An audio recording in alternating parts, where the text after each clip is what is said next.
एक खोया हुआ स्वर्ग। बहुत समय पहले एक विशाल जंगल के बीच में एक कोयला जलाने वाला और उसकी पत्नी रहते थे। वे दोनों युवा, सुंदर और मजबूत थे, और जब उनकी शादी हुई तो उन्होंने सोचा कि काम उन्हें कभी निराश नहीं करेगा।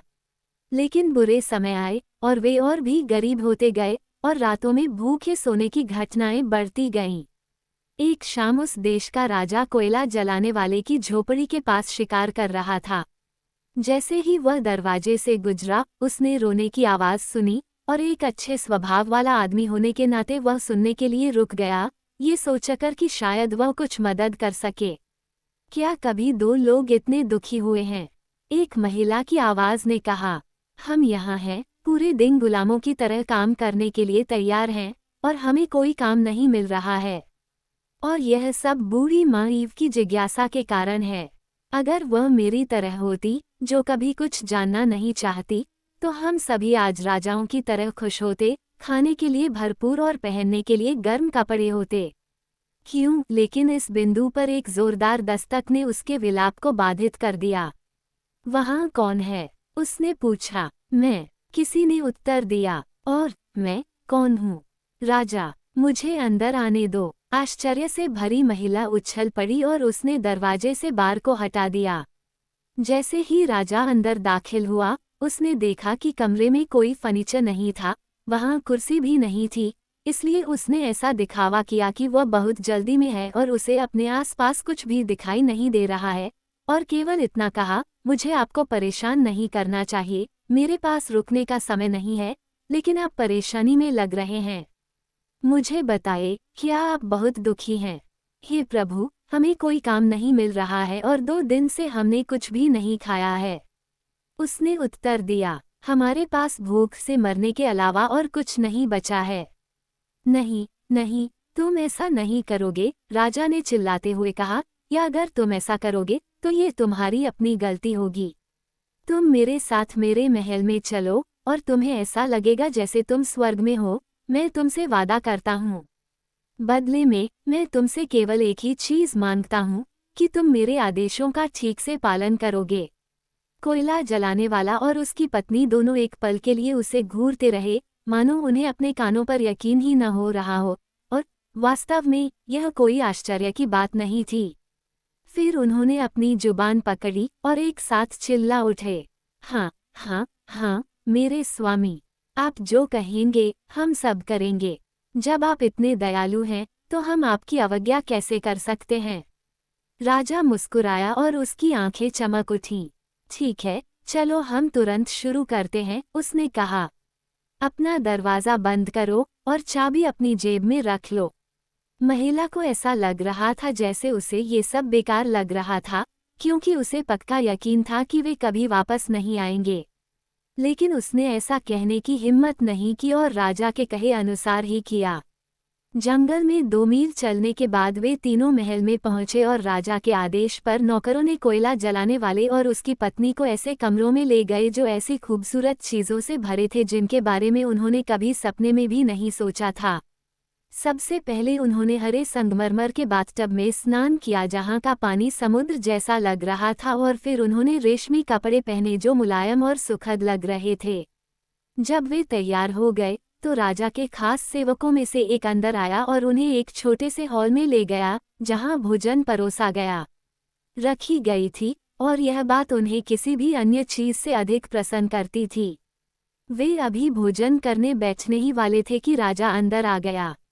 मुझे उम्मीद है कि आपकी अच्छी तरह से देखभाल की गई होगी, उन्होंने कहा, और आप अपने खाने का आनंद लेंगे। मेरा प्रबंधक इस बात का ध्यान रखेगा कि आपको जो चाहिए वो मिले, और मैं चाहता हूँ कि आप ठीक वैसा ही करें जैसा आप चाहते हैं। अरे अलविदा, एक बात है, क्या आपने टेबल के बीच में सूप टूरिन देखा है? खैर, किसी भी हालत में ढक्कन उठाने में सावधानी न बरतें। अगर एक बार आपने ढक्कन हटा दिया, तो आपका सौभाग्य खत्म हो जाएगा। फिर अपने मेहमानों को प्रणाम करके वह कमरे से बाहर चला गया। क्या तुमने सुना कि उसने क्या कहा? कोयला जलाने वाले ने भयभीत स्वर में पूछा। हमें जो चाहिए वही लेना है और जो करना है वही करना है। बस हमें सूप टूरिन को नहीं छूना है। नहीं, बेशक हम ऐसा नहीं करेंगे, पत्नी ने जवाब दिया। हम ऐसा क्यों करना चाहेंगे? लेकिन फिर भी ये बहुत अजीब है और कोई यह सोचे बिना नहीं रह सकता कि अंदर क्या है। कई दिनों तक कोयला जलाने वाले और उसकी पत्नी के लिए जीवन एक सुंदर सपने की तरह चलता रहा। उनके बिस्तर इतने आरामदायक थे कि वे मुश्किल से उठने का मन बना पाते थे। उनके कपड़े इतने सुंदर थे कि वे उन्हें उतार ही नहीं पाते थे। उनका भोजन इतना स्वादिष्ट होता था कि वे खाना छोड़ना बहुत मुश्किल पाते थे। फिर महल के बाहर दुर्लभ फूलों और फलों से भरे बगीचे थे और पक्षी गा रहे थे, या अगर वे आगे जाना चाहते थे तो एक सुनहरा कोच, जो भूल भुलैया की मालाओं से रंगा हुआ था और नीले साटन से बना था, उनके आदेश का इंतजार कर रहा था।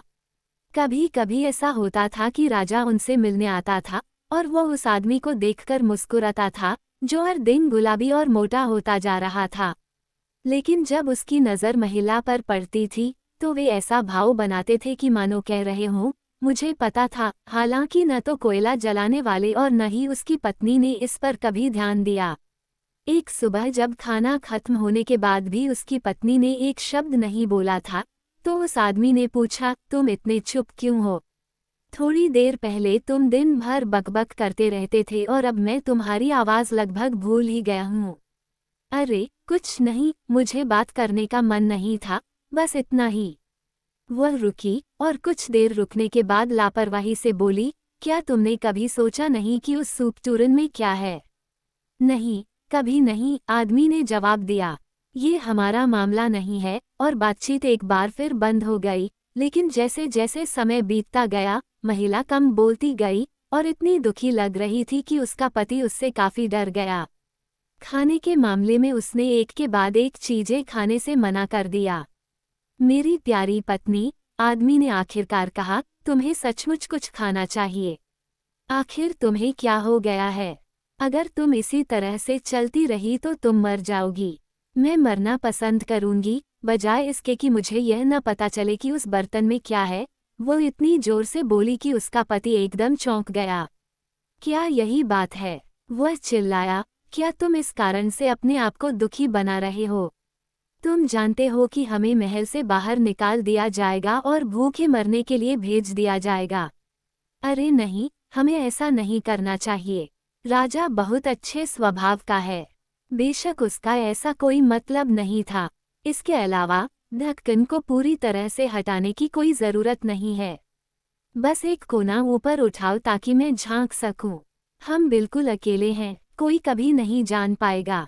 आदमी झिझका। यह एक छोटी सी बात लग रही थी, और अगर इससे उसकी पत्नी को संतुष्ट और खुश करना था तो ये जोखिम उठाने लायक था। इसलिए उसने ढक्कन का हैंडल पकड़ा और उसे बहुत धीरे से और सावधानी से उठाया, जबकि महिला नीचे झुककर झांकने लगी। अचानक वह चीखकर पीछे हट गई, क्योंकि ट्यूरिन के अंदर से एक छोटा सा चूहा उछला था और लगभग उसकी आंख में जा लगा था।